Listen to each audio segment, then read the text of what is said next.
The Hog Slaughter Curse. In a forgotten corner ofIen Giang, Vietnam, where the wind carries the scent of red earth and rice fields, there lies a village haunted by a tale so dark it still sends shivers down the spines of those who dare whisper it. This is the story of the Ba Luong family, a clan tied to a hog slaughterhouse for 3 generations, and a cursed boy who seemed less human than beast, a vessel for something sinister, born from blood and vengeance. The Slaughterhouse of Screams. The Ba Luong family ran the biggest hog slaughterhouse in the region. What started as a modest operation under Old Man Ba Luong grew into a sprawling business, churning out thousands of hogs to feed the village and beyond. But it wasn't the quality of the meat or the bustling trade that defined their legacy. It was the sounds. Every night, the air filled with the gut-wrenching squeals of hogs being slaughtered, their cries echoing like tortured souls in the dark. The villagers grew used to it, but the unease never left, a creeping dread that something unholy lingered in that place. Ba Luong's son, Hai Dung, took over the business and turned it into an empire. But Dung wasn't just a butcher, he had a taste for the macabre. After each slaughter, he'd collect the fresh, warm hog blood, mix it with rice wine, and drink it down with a twisted relish. "Jesus, it made my skin crawl," said Mrs. Tu, a neighbor who lived next door. The slaughterhouse's waste, blood, guts, and filth spilled into the village's waterways, poisoning the land. When folks complained, Dung's temper flared. "Pigs scream when they die, blood flows when they're cut. Don't like it? Don't eat meat." His wealth and wrath silenced the village, and no one dared cross him. The boy born of darkness. Then came Din, Dung's youngest son. Mrs. Tu, who helped deliver him, knew something was wrong the moment he was born. His hair was coarse, golden like animal fur, not human. A jagged red birthmark ran from his neck to his lower back, glowing like a brand from hell. "I've never seen a kid so unnatural," she whispered to Ba Sai, the village's revered shaman. Dung and his wife, terrified by their son's strangeness, kept Din hidden from prying eyes. They already had an older son, Loi, but after Din, they swore never to have another child, as if they sensed a curse taking root. Mrs. Tu, living next door, saw things no one else did. Din didn't act like other kids. He didn't laugh, didn't speak, didn't play. From the moment he could crawl, he was drawn to the hog pens, slinking into the filthy, stinking enclosures where hundreds of pigs squealed. His parents dragged him back, tied him up, but Din always broke free, curling up among the hogs as if they were his kin. It was like he belonged there, Mrs. Tu shuddered. By 15, Din was tall and strong, but his mind stayed childlike. He didn't talk, he grunted, growled, and screamed like a hog being gutted. At night, his howls blended with the pigs' cries, scaring kids so badly they wouldn't walk near the slaughterhouse after dark. The curse of blood. Whispers spread through the village. "That family's cursed," an old woman hissed. 3 generations of killing, blood flowing like rivers, now karma's come for them, birthing a boy who's neither man nor beast. Some swore Din was possessed by the vengeful spirits of the slaughtered hogs, their souls trapped in the boy's body. But Dung scoffed at the rumors. "My business feeds this whole damn village. You wanna talk curses? Pay my bills first." He and his wife kept Din chained in the house, fed and bathed like a prisoner, just to stop him from crawling back to the hog pens. One stormy night, when thunder roared and wind howled but no rain fell, Mrs. Tu woke to a sound that froze her blood. It was a moan, half pig, half woman, mixed with childish giggles and a deep, male voice whispering, come here, come here." Grabbing a flashlight, she and her husband peered toward Dung's hog pens, shrouded in darkness.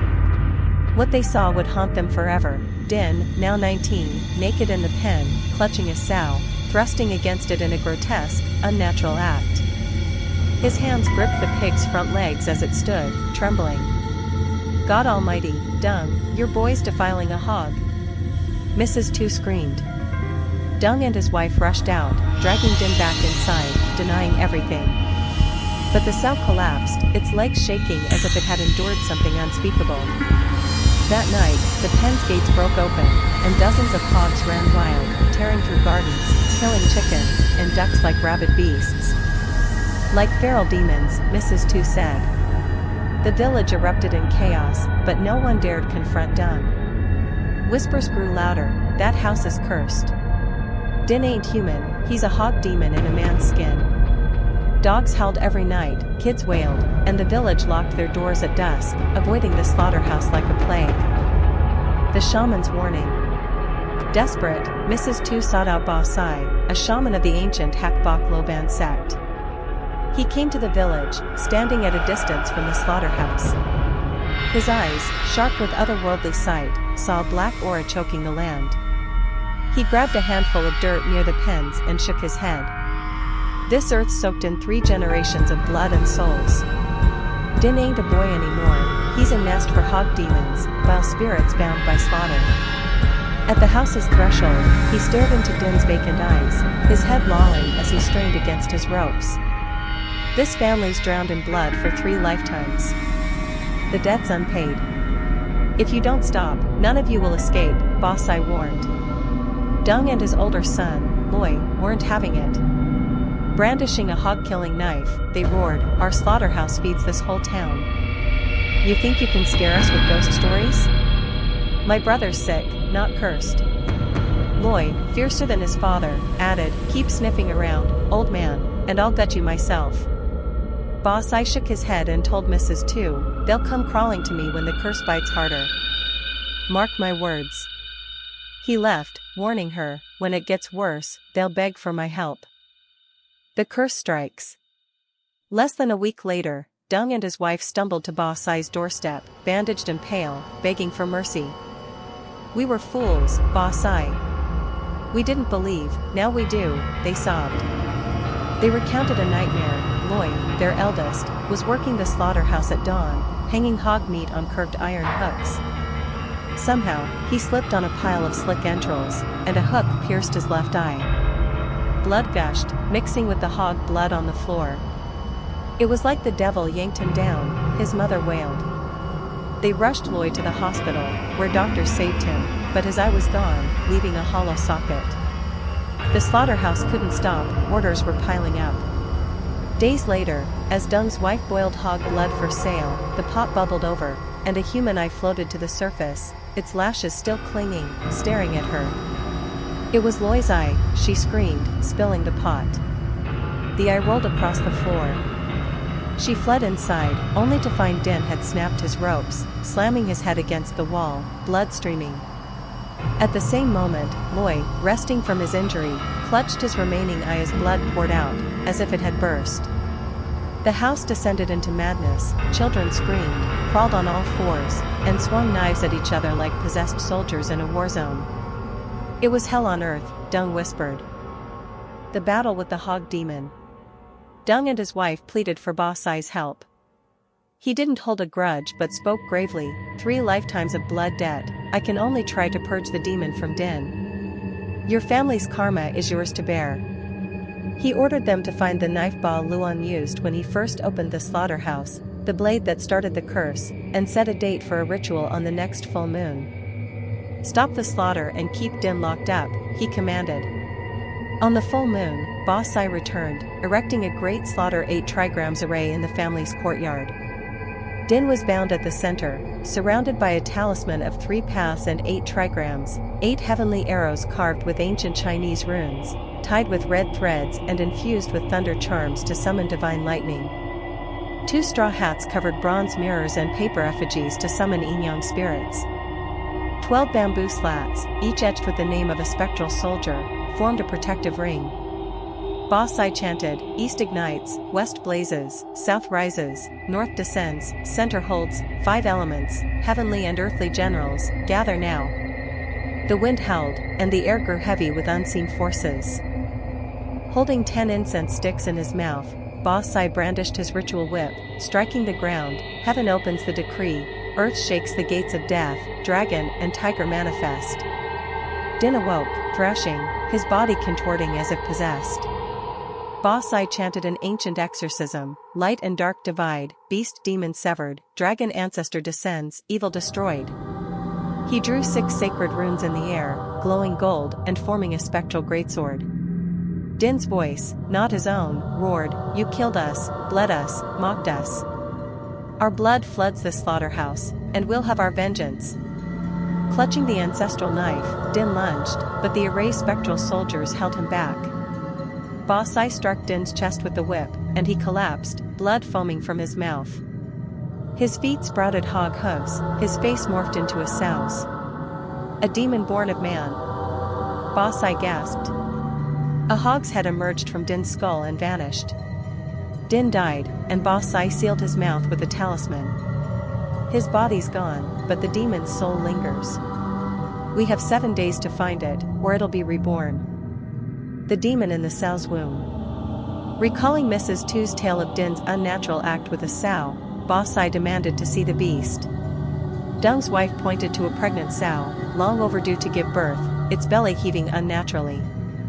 Peering closer, Ba Sai saw a human face, Din's face, forming in its womb. "It's carrying a hogman demon," he warned. If born, it would wreak havoc. He resolved to perform a severing beast womb array in the hog pen on the 7th night, under a moonless sky. That night, the sow screamed as if slaughtered, writhing in labor. Ba Sai struck his whip and bellowed, "Spectral soldiers, sever the beast's soul."